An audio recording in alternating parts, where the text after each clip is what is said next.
साधक प्रातः काल जब उठे तो गुरुदेव को प्रणाम करके निश्चय करें कि आज प्रातः कालीन गुरुदेव को प्रणाम करके हम ये नियम लेते हैं कि आज शयन तक हमसे कोई भी जो पीछे त्रुटियां हुई वो नहीं होने दें। पूरा का पूरा समय भगवत चिंतन करते हुए ही हम कार्य करें। जो भी व्यवहार करेंगे वो अपने प्रभु के लिए करें। रात्रि में शयन करते समय हम पुनः इसका चिंतन करें कि जो हमने प्रातः कालीन नियम लिया था उसमें कितनी त्रुटि हुई। चिंतन करते हुए शयन करें, प्रातः कालीन फिर नियम ले। जो कल त्रुटि हुई वो आज नहीं हुई। एक दिन साधक देखेगा कि उसका मन त्रुटि रहित हो जाए। कोई भी दोष शुक्र शनिचर राहु केतु कुछ किसी की ताकत नहीं कि भगवान के नाम जप करने वाले का बाल बांका भी कर सके। जब इस लोक के किसी भी भोग का आकर्षण उपासक के अंदर नहीं रहता तब दैवी आकर्षण उपस्थित होता है। पूज्य पादुरिया बाबा के पास ऐसी देव सुंदरियां स्वर्ण की थालों में विभिन्न प्रकार के खाद्य पदार्थ लेकर, और बाबा मुझे स्वीकार करो, भोग स्वीकार करो, भाग पड़े बाबा। ब्रह्मचारी के हृदय में एक ऐसी अध्यात्म शक्ति होती है, कहीं कोई कभी भय नहीं लगता। कहीं भी अगर कभी भय का भी अवसर आता है तो उसकी जांच करता है, कहां भय है, कौन सा भय है, क्या है, थोड़ी ही देर में समाप्त। क्योंकि जो निर्भय चरणारविंद का आश्रय लिए हुए है, महाबलशाली प्रभु श्री हरि की भुजाओं का आश्रय लिए हुए, मुझे कहां भय लगेगा। ये ब्रह्मचर्य पूर्ण जीवन के लिए अमृत पद है। चाहे गृहस्थी में हो, चाहे व्यापारी हो, चाहे किसान हो, चाहे और विरक्त मार्ग का तो यही मुख्य ऐसा आधार है जिसके ऊपर वो विविध प्रकार की दैवी संपदा का अनुभव करता है। जैसे जैसे चढ़ोगे वैसे वैसे दुश्मन जोर करेगा, वैसे वैसे जो आप क्या समझते हो, 4 माला घुमा लिए तो मन आपका शांत हो जाएगा और बढ़ेगा, वो और आग पैदा करेगा, वो और प्रबल होगा। साधक भजन बल से उससे भी बढ़े। जैसे जैसे सुरसा बदन बढ़ावा, तास दून कपि रूप दिखावा, वैसे वैसे हनुमान जी दुगना अपना स्वरूप बढ़ाते चले जा रहे। काम जितना बढ़े उतना ही नाम बढ़ाओ। देखो रौंदो। ब्रह्मचर्य एक वो महान आशीर्वाद है भगवान का। आपसे कोई और साधन न बनता हो, यदि ब्रह्मचर्य है, एक अपार शीतलता, एक नवीन उत्साह, एक नवीन बल, तुम्हें कहीं झुकने नहीं देगा। शरीर को एक बार पसीना पसीना करो, थोड़ी सी बैठक, थोड़ी सी थोड़ा व्यायाम करो। ये साधना के लिए, भगवत प्राप्ति के लिए कह रहे हैं, कोई कुश्ती लड़ने के लिए नहीं कह रहे। ये जरूरी है। पथ्यास्यायी, पथ्य का भोजन, मित भोजन करने वाला, और व्यायामी, और स्त्री जितात्मा। स्त्री शरीर है, पुरुष की तरफ नहीं, पुरुष शरीर तो स्त्री की तरफ नहीं। जितात्मा, आकर्षित ना होना। नरो न रोगी स्यात्, उसे रोगी नहीं कहते, भले वह साध्य रोग से ग्रसित। अभ्यास, प्रमाद स्थिति नहीं, भोगों में मनोरंजन नहीं, अभ्यास। अभ्यास विजय दिलाएगा। यही अभ्यास भगवत स्वरूप है। जिस लक्ष्य पे हम लगे उसको हम पार करें, उस पर पहुंचे। क्या नहीं प्राप्त हो, क्या नहीं हो सकता। जीवन को स्वस्थ, विवेकपूर्ण और प्रसन्नता पूर्वक काटने के लिए ये जीवन प्रसन्नता पूर्वक करें, इसके लिए ब्रह्मचर्य अत्यंत आवश्यक विषय है। प्रार्थना मान लीजिए, यदि आप जीना चाहते हैं सुखपूर्वक, किसी भी स्थिति में 20 वर्ष तक ब्रह्मचर्य नहीं टालना चाहिए।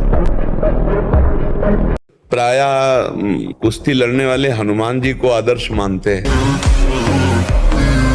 भगवान श्री कृष्णचंद्र जो महाराज ब्रह्मचारी के धर्म का वर्णन कर रहे हैं। जब स्नान करे, भोजन करे, हवन करे, जप करे या मलमूत्र का त्याग करे, उस समय मौन रहना चाहिए ब्रह्मचारी को। ब्रह्मचर्य का पालन करे, स्वयं तो कभी ब्रह्मचर्य का नाश न करे। यदि स्वप्न आदि में ब्रह्मचर्य नष्ट हो जाए तो प्राणायाम करके मंत्र जाप करे। हमारे को स्मृति शक्ति चाहिए। हम आज्ञा चक्र पर एकदम ध्यान करें तो दर्द उत्पन्न हो जाता है, इसलिए कि हमने ब्रह्मचर्य को कहीं ध्यान दो। नासाग्र दृष्टि पहले रखना सीखो। अब जब यहाँ दृष्टि रखोगे तो जोर यहाँ लगेगा आज्ञा चक्र पे, और इसे बर्दाश्त करो। और यहाँ लिखो, अपने इष्ट का नाम लिखो। आंख मुंदनी नहीं बच्चा, आंख मुंदनी नहीं है, अर्ध निमीलित ऐसे, पलक नहीं झपकनी, नासाग्र दृष्टि रखनी। और यही हम लिख रहे हैं नाम, और इसी को हम देख रहे हैं, इसी को पढ़ रहे हैं। इससे क्या होगा कि आपका आज्ञा चक्र बलवान हो जाएगा। बुद्धिमताम वरिष्ठम हनुमान जी को कहा गया, वैसी बुद्धि परम पवित्र तेजो में हो जाती जब वीर शक्ति को एकत्रित किया जाता है। शरीर भले ऐसे हो, संकल्प करे तो धरती फट जाए। बहुत ब्रह्मचर्य में बहुत बड़ी सामर्थ्य, बहुत बड़ी सामर्थ्य।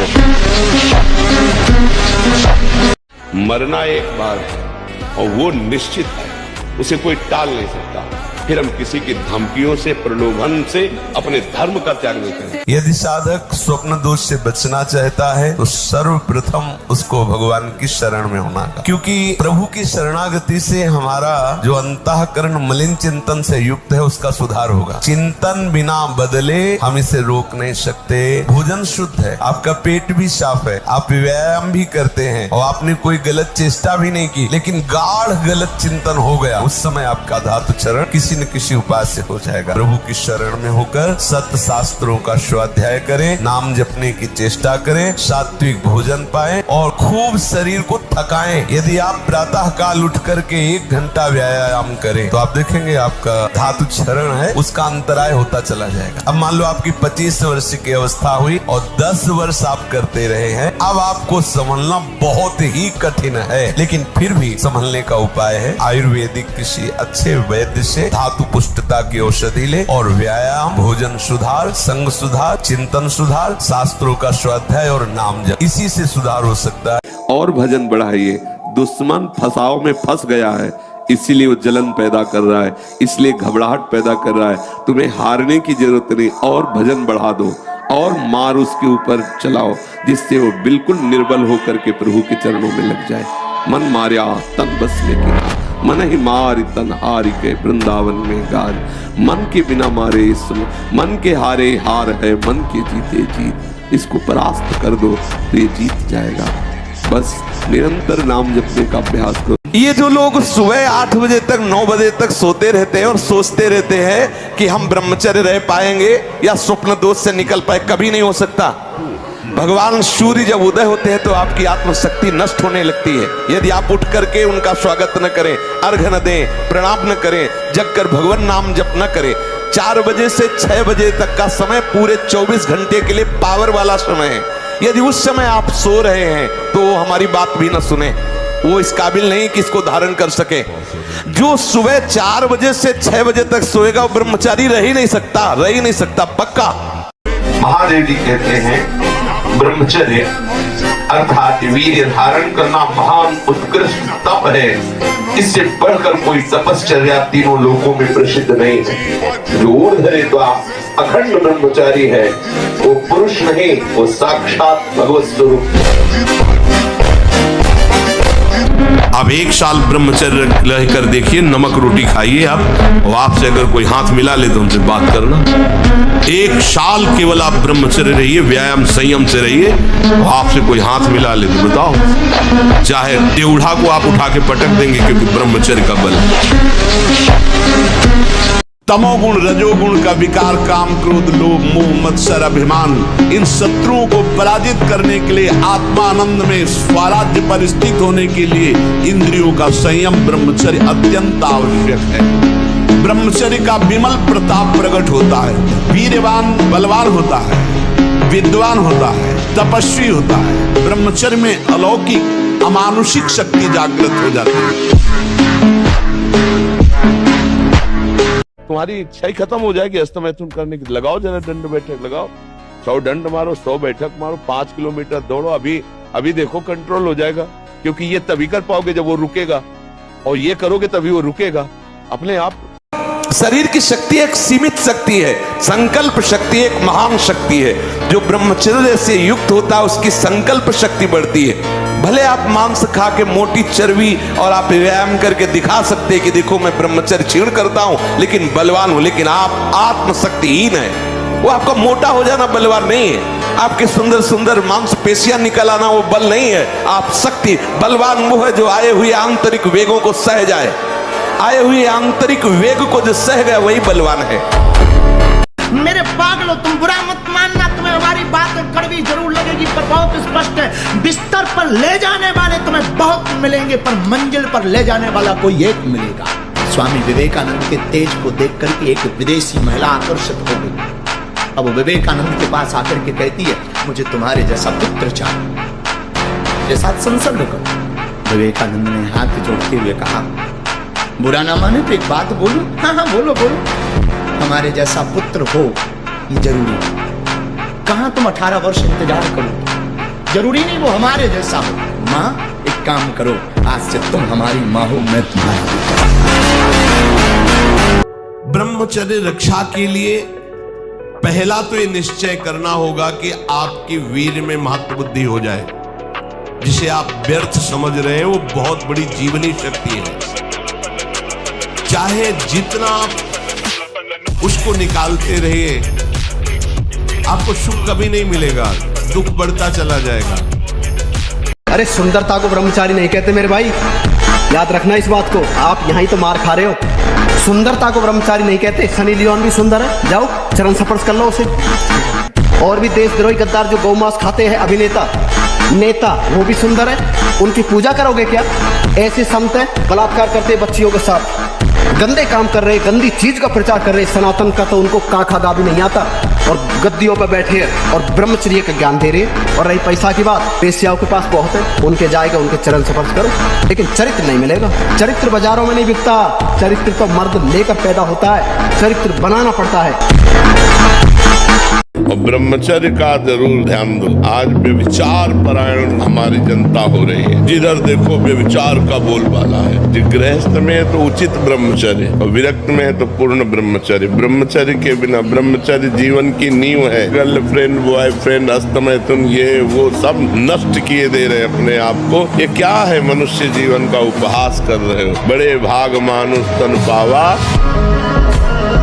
2 महीना सच्चाई से ब्रह्मचर्य रह के देख लो। 2 महीना अगर आपकी जैसे गिलहरी नहीं टिलटिलाती है, ऐसे पूरे शरीर में ऊर्जा शक्ति आपको दौड़ती नजर आएगी। ब्रह्मचारी के पैर ऐसे पड़ते हैं जैसे आग में कोई चलता हो। आग में कैसे चलता है, ऐसे उसके पैर पड़ते हैं। ओज तेज ब्रह्मचर्य। जो ब्रह्मचर्य से युक्त होता है उसकी संकल्प शक्ति बढ़ती है। भले आप मांस खा के मोटी चर्बी और आप व्यायाम करके दिखा सकते हैं कि देखो मैं ब्रह्मचर्य क्षीण करता हूं लेकिन बलवान हूं, लेकिन आप आत्मशक्तिहीन है। वो आपका मोटा हो जाना बलवान नहीं है, आपके सुंदर सुंदर मांसपेशियां निकल आना वो बल नहीं है। आप शक्ति बलवान वो है जो आए हुए आंतरिक वेगों को सह जाए। आए हुए आंतरिक वेग को जो सह गया वही बलवान है। कोई गर्व न करे महीना 2 महीना ब्रह्मचर्य रह के कि मैं काम विजयी हो गया। भगवान शंकर की समाधि भंग कर सकता है, तुम तो जीव हो, वो शिव है, वो शिव है, उनकी समाधि भंग कर सकता है, तो जीव हो। कि हमारा धर्म नहीं जाना चाहिए चाहे प्राण चले जाए, हमारा चरित्र नहीं जाना चाहिए चाहे सर्वस्व नष्ट हो जाए। पर आत्मविश्वास कम हो जाना नहीं होता है, ये कायर पुरुष का लक्षण है। हारने पर एक जोश पैदा होता है कि अब की बार तो मैं परास्त हो गया, लेकिन अब की बार ऐसा उठूंगा कि मुझे परास्त नहीं कर पाए। झुकना नहीं, टूटना नहीं। माया का कार्य है झुका देना, रौन देना और पश्चाताप मत करना। प्रायः कहा जाता है प्रायश्चित करो, पश्चाताप। हमारे पास समय नहीं है। राधा राधा राधा सब हो गया, पश्चाताप बढ़ा गया। अगर कोई हमें गाली देता है, हमारा अपमान करता है, हमारी निंदा करता है, तो हमारी साधुता इसी बात की है कि उसका मंगल हो, उसका कभी अमंगल ना हो। ये नहीं कि उसको भस्म कर दिया, उसको दंड दे दिया, या अपने तपोबल से विघ्न डालकर उसके जीवन को मिटिया मिट कर दिया। ये राक्षसी भाव संतों में नहीं, कभी नहीं। एक एक बात अच्छे से समझ लो। मुस्कुरा के, प्रेम व्यवहार दिखा के, अपनापन करके फिर तुमको अधीन किया जाएगा। माया भगवती बहुत बलवती है। ऐसे करके फिर ऐसे प्रहार करती है, क्योंकि साधक बहुत प्रवीण है। ऐसे में अपने को बचा लेगा, लेकिन ऐसे में बचाना बहुत कठिन होगा। हमारी बात को समझ। हमारी इंद्री, हमारा मन बहुत धोखेबाज है। हमें कोई धोखा नहीं दे सकता। ये हमारा मन, हमारी इंद्रियां हमको धोखा दे। अगर तुम्हें व्यायाम ही करना है, तुम जवान हो और 3-4 खंड की सीढ़ी, तो नीचे आओ, नीचे से ऊपर 11 बार उतरो, दौड़ो, अभी व्यायाम हो जाएगा। नीचे सीढ़ी से शुरू करो और ऊपर कर जाओ, फिर नीचे आओ, फिर ऊपर 11 बार करो, देखो पसीना आ जाएगा। दौड़ो, ब्रह्मचारी बनना है तो ब्रह्मचर्य पचाने के लिए भी तो चाहिए ना। अब आधा घंटा पद्मासन 30 मिनट कोई बहुत नहीं होता, बैठ करके आप प्राणायाम जो कि आजकल शिक्षाएं भी दी जाती है इसकी, आप उसको कीजिए, आसन पे बैठिए, आपका शरीर स्वस्थ रहेगा। फिर अगर आप विद्यार्थी हैं तो जैसे हम शास्त्र स्वाध्याय करते हैं उसी भावना से आप देखो, अगर स्मृति आपकी प्रवीण ना हो तो बताना। लेकिन ब्रह्मचर्य पर बोलने की सामर्थ्य तुम्हारी नहीं। तुम ब्रह्म के ज्ञाता नहीं हो, तुम शास्त्र के ज्ञाता नहीं हो, तुम डॉक्टर हो केवल अंगों के, शरीर के बाह्य एक ढांचे के, वो भी सूक्ष्म शरीर के नहीं, केवल स्थूल ढांचे के हो। तो स्थूल ढांचे की आपको सुधार वाली बात बतानी है। ब्रह्मचर्य नाश करना, ये तुम कौन से सिद्धांत से बोलते हो? किस सिद्धांत से? छोटे छोटे नवीन अवस्था के बच्चे तुम्हारी बात मान करके और नष्ट होते चले जा रहे हैं। 8-8 बार 10-10 बार वो ऐसी चेष्टाएं करके इस दशा को प्राप्त हो गए कि सामने आके कहते हैं मुझे बचा लीजिए, नहीं मैं अपना शरीर दे आऊंगा। नहीं बच्चा, केवल एक निश्चय कर लो, आप हमारी जिंदगी की कोई परवाह नहीं। अभी अभी तुम्हारा वो भयंकर रूप आ जाएगा कि जिस गली से निकलोगे लोग अंदर घुस जाएंगे। क्यों? आपने निर्भयता स्वीकार। ब्रह्मचारी का स्वभाव गंभीर होता है, विचार परिपक्व होता है, स्मृति प्रवीण होती है उसकी, और हर कष्ट सहने की सामर्थ्य होती है। गर्मी, सर्दी, बरसात, पीड़ा, अपमान, निंदा, वो महान शीतलता अंदर प्रदान करता है। मस्ती एक रहती है, और कहीं निरंतर भजन और ब्रह्मचर्य, फिर क्या दुर्लभ रह गया संसार में उसके लिए। बलवान बनो, तुम दूसरों के आगे घुटने टेकने की जगह दूसरों को घुटने टेकवाओ। इतने भजन करो, इतना तप करो, इतने नियम में रहो कि दूसरा तुम्हारे सामने झुके, तुम्हें झुकने की जरूरत न पड़े। और हनुमान जी के पास एक ही पावर है ब्रह्मचर्य की, सबसे बड़ी पावर ब्रह्मचर्य की, तेज। ब्रह्मचर्य से तेज आता है, वाणी में वो जाता है, आकर्षण आता है। युवान बच्चे जितने भी पढ़ने लिखने वाले छोटे छोटे बच्चे, ब्रह्मचर्य का जितने भी पालन बच्चे करेंगे उतना तेज बढ़ेगा, उतना आकर्षण बढ़ेगा, उतनी आत्मबल बढ़ेगा, उतना ही आपके अंदर संकटों से लड़ने की क्षमता बढ़ेगी, उतनी ही सिंह जैसी गर्जना आपकी होती जाएगी। उद्धत न हो, नम्र रहो, चपल न हो, शांति स्थिर रहो, मायावी मत बनो, सरल रहो, शास्त्र का अध्ययन करो, किसी का तिरस्कार मत करो, सबको सम्मान दो, कौतूहली मत बनो, गंभीर रहो। ऐसे उपासक को परम पद की प्राप्ति निश्चित होती है। 2 वर्ष मात्र ब्रह्मचर्य, और फिर संतान की भावना और संतान उत्पत्ति करने की क्रिया के पहले भगवान को प्रणाम, समस्त देवताओं को प्रणाम, और फिर संयोग किया जाए तो उस बालक में, गर्भस्थ शिशु में भक्ति के परमाणु आ जाए, और वो चाहे राष्ट्र भक्त बने, चाहे भगवत भक्त बने, वो नाम रोशन करेगा। ब्रह्मचर्य बहुत बड़ी तपस्या। ब्रह्मचर्य कोई साधारण बात नहीं, साधारण बात नहीं। अगर साधु आसन में नहीं बैठता, साधु व्यायाम प्राणायाम नहीं करता, तो ब्रह्मचर्य नहीं रह सकता। पक्का आपको सच्ची बताए, जब ब्रह्मचर्य शरीर में होगा ना तो आप बैठ भी नहीं सकते चैन से। वो आपको इतना प्रेरित करेगा क्रियाओं में, आप जिस कार्य में लगेंगे सांगोपांग करेंगे। ब्रह्मचर्य के बिना जीवन मृत है, मृत। ब्रह्मचर्य अमृत है। ब्रह्मचर्य प्रतिष्ठाया वीर्य लाभ, यानी कि आप ब्रह्मचर्य का पालन करते हैं तो आपके शरीर में बल की वृद्धि होती है। जो परम के मार्ग पर है या जो ईश्वर के रास्ते पर है, एक ब्रह्मचारी है। ब्रह्मचर्य की तलवार के जितनी अधिक धार लगाओगे ना तो कामदेव को उतनी ही जल्दी मार पाओगे। जिसने अखंड ब्रह्मचर्य का पालन किया वो इंसान सपाट पे दंड बैठकों को वो ही सिद्ध कर सकता है। जैसे पूर्व में ऐसा घर्षण किया, अब जैसे उसका अभ्यास बन गया तो अब उसके 2 ही उपाय हैं। एक तो व्यायाम, 2-3 किलोमीटर दौड़ लगाओ, दंड बैठक 15-20 मिनट लगाओ, और दूसरी औषधियां आयुर्वेदिक, ऐसे डॉक्टर से, वैद्य से मिलो जो आपको ब्रह्मचर्य पुष्ट होने वाली औषधि बताएं। तो 2 ही उपायों से इसको वश में किया जा सकता है। और जब स्नान करें तब ठंडा जल नाभि के ऊपर यहाँ से ऐसे धीरे धीरे ठंडा जल डालें, और जब लघुशंका जाए तो आधा लीटर ठंडा जल से गुप्तेंद्रिय को उसको तो धीरे धीरे वीर पुष्ट होने लगे तो है घर्षण कभी न करें। हम अपने को पावरहीन आज तक कभी नहीं देख पाए। स्थिति कुछ भी हो, तुम हमारे सामने 2 मिनट नहीं टिक सकते। किडनी फेल है लेकिन अब खड़े हो गए तो कुश्ती पटक हर विषय में आसक्ति रूपी जहर है, मत भोग। ये जहर जन्म जन्मांतर बढ़ता चला जाएगा। जब तक भोगों का चिंतन होगा, भोग क्रिया होगी, तब तक भगवदानंद नहीं मिलेगा। लिख ले इस बात। इसलिए अपनी वृत्ति को विषय भोगों के चिंतन से बचाओ, अपने शरीर को विषय भोग क्रिया से बचाओ। शरीर से सेवा करो, वृत्तियों से चिंतन करो, खूब सत्संग करो, भगवान की लीलाओं का गान करो, श्रवण करो, साधुओं के दर्शन करो, उनके वचन सुनो और एकांत में रहकर गुरु आदेश से उपासना करो। जब आप ऐसे चलेंगे तो विषय भोग आपको घृणास्पद लगने लगेगा।